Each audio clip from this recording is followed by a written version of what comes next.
Hyundai produit tous les Santa Fe vendus au Maroc dans l'usine de production de l'entreprise à Montgomery, en Alabama. Lorsque la plupart des modèles de voitures neuves reçoivent une mise à jour de conception, ils présentent toujours une certaine ressemblance avec celui qu'ils remplacent. Ce n'est pas le cas du Santa Fe 2024, qui ne ressemble en rien à son prédécesseur. Alors que le modèle de la génération précédente avait un design plus traditionnel, le nouveau Santa Fe a un look carré avec un capot haut et une calandre verticale. Les phares élégants sont dotés de feux de position en forme de H avec une barre lumineuse qui traverse la calandre, donnant au SUV mis à jour une apparence large. Des passages de roues audacieux confèrent au nouveau Santa Fe un look puissant, rehaussé par les roues de 21 pouces disponibles. Le thème H se poursuit à l'arrière avec des feux arrière qui imitent le style du phare. Le Santa Fe mis à jour est plus long et plus grand que son prédécesseur. Cependant, selon Hyundai, même avec son design plus carré, le SUV est plus aérodynamique que le modèle sortant, atteignant un coefficient de traînée de 0,294. Tout comme un style extérieur, l'intérieur du Santa Fe 2024 est très différent de la version précédente. Le nouvel écran panoramique incurvé intègre l'écran tactile d'infodivertissement de 12,3 pouces et le groupe d'instruments numériques, donnant à l'habitacle un look moderne et épuré. Un panneau situé sous l'écran principal présente un mélange de commandes physiques et numériques pour les fonctions de climatisation, ainsi que des raccourcis vers les fonctions d'infodivertissement et les paramètres du véhicule. J'aime le fait que les commandes de température, de volume et de réglage soient des boutons physiques pour une utilisation facile. L'habitacle du Santa Fe dispose de nombreux espaces de rangement, agrémentés de quelques fonctionnalités innovantes. Avec le sélecteur de vitesse déplacé vers la colonne de direction, il y a plus d'espace sur la console centrale pour les doubles chargeurs de téléphone disponibles. Il y a également suffisamment d'espace en dessous qui peut facilement contenir un grand sac ou un sac à main. Le bac sous la coudoir centrale est de grande taille. Le couvercle s'ouvre uniquement pour l'accès du passager avant ou avec une charnière avant pour les passagers arrière. Un espace de rangement au-dessus de la boîte à gants standard comporte également un plateau de stérilisation UV. Un bouton sur la console centrale active la lumière UV. Selon Hyundai, la stérilisation prend environ 10 minutes. Les sièges avant de ma Santa Fe calligraphie de haut niveau étaient élégants et confortables. Les sièges sont dotés d'une garniture en cuir nappa avec un joli rembourrage et un bon renfort. Le siège du conducteur comprend un repose-pied rétractable, qui fait partie de ce qu'Hyundai appelle le siège de relaxation. Vous ne pouvez pas l'utiliser en conduisant, mais il est idéal pour vous prélasser en stationnement. La calligraphie est livrée de série avec des sièges capitaine à la deuxième rangée, tandis que les autres versions bénéficient d'une banquette pour 3 passagers. Les deux choix offrent un excellent espace pour les jambes et pour la tête, qui augmentent tous deux par rapport à la version sortante. Ailleurs, les ports USB et les sièges chauffants disponibles ajoutent au confort général. Le siège de troisième rangée est désormais standard sur le Santa Fe, offrant un espace raisonnable pour 2 passagers. Les portes gobelets, les ports USB et les bouches d'aération améliorent l'espace pour ceux qui sont relégués à l'arrière du bus.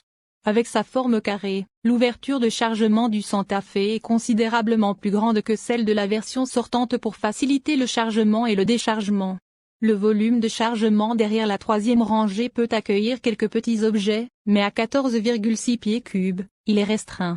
La troisième rangée de sièges se replie facilement par l'arrière, augmentant l'espace à 40,5 pieds cubes beaucoup plus utilisable. Hyundai possède l'un des systèmes d'infodivertissement les plus intuitifs disponibles, ce qui est également vrai pour le nouveau Santa Fe. L'écran d'accueil comporte des partitions pour afficher la navigation, l'audio et les communications. Un glissement vers la gauche amène un écran d'icônes pour un accès rapide à d'autres fonctionnalités. De plus, des boutons de raccourci physique se trouvent en dessous, avec des boutons de volume et de réglage. La connectivité Apple CarPlay et Android Auto est standard. Ils ont une interface sans fil. La connexion de mon Samsung Galaxy S23 Plus via Bluetooth s'est déroulée sans problème. Android Auto fonctionne parfaitement et j'aime que les indications de l'application Google Maps apparaissent sur l'affichage tête haute. Hyundai propose 2 groupes motopropulseurs dans le nouveau Santa Fe. Mon véhicule d'essai était équipé du moteur 4 cylindres turbo-compressé de 2,5 litres de série, qui produit 277 chevaux et 311 livres-pieds de couple. Les versions SE et L Limited et Calligraphy proposent également un groupe motopropulseur hybride. Le moteur de 2,5 litres est doté d'une transmission automatique à double embrayage, DCT, à 8 rapports, tandis que l'hybride bénéficie d'une transmission automatique conventionnelle à 6 rapports. Les multiples réglages du siège facilitent le confort dans le nouveau Santa Fe, et la nouvelle forme carrée offre une excellente visibilité. Même après plusieurs heures au volant, le siège était toujours aussi agréable. Le moteur turbo-compressé a livré de solides performances avec une accélération satisfaisante, que ce soit à l'arrêt ou lors du dépassement d'un véhicule plus lent sur une route à 2 voies. Le DCT s'est déplacé rapidement pour une fourniture de puissance fluide. La direction a fourni un bon retour d'information et, même si le Santa Fe n'est pas une voiture de sport, et n'essaie pas de l'être, la maniabilité était correcte et le gros SUV se sentait en confiance lorsqu'il était poussé sur une route sinueuse. La conduite était silencieuse et confortable à vitesse de croisière, même lorsque la chaussée n'était pas lisse. Bien que la plupart des consommateurs ne soient pas susceptibles de s'aventurer hors route dans le Santa Fe, le XRT mis à jour est à la hauteur de la tâche avec sa garde au sol accrue, sa transmission intégrale standard et ses pneus tout-terrain Continental terrain contact. Au cours de l'évaluation, j'ai abordé la conduite hors route légère dans le Santa Fe XRT et je l'ai trouvé très performant. Avec le système AW déverrouillé, le Santa Fe a facilement gravi une pente raide et rocheuse, puis a utilisé le contrôle de descente pour maintenir 5 mph tout en empruntant un sentier accidenté. La suspension a permis de maintenir une conduite relativement confortable, même sur des terrains caouteux et rocheux. Félicitons Hyundai d'avoir saisi l'occasion de changer radicalement le design de l'un des SUV les plus vendus de la marque. Je pense que cette chance sera payante. Le nouveau design carré est audacieux et élégant, et la nouvelle forme permet un habitacle plus spacieux. Avec ses sièges confortables dans les 3 rangées, une gamme de caractéristiques de haute technologie et une conduite solide et confortable avec de bonnes performances, le nouveau Santa Fe devrait s'avérer être un concurrent coriace face à des rivaux comme la Chevrolet Blazer, le Honda Passport, le Mitsubishi Outlander, Nissan Pathfinder, Subaru Ascent et Toyota Highlander. Le Hyundai Santa Fe 2024 est livré avec une suite complète de systèmes de sécurité active d'aide à la conduite.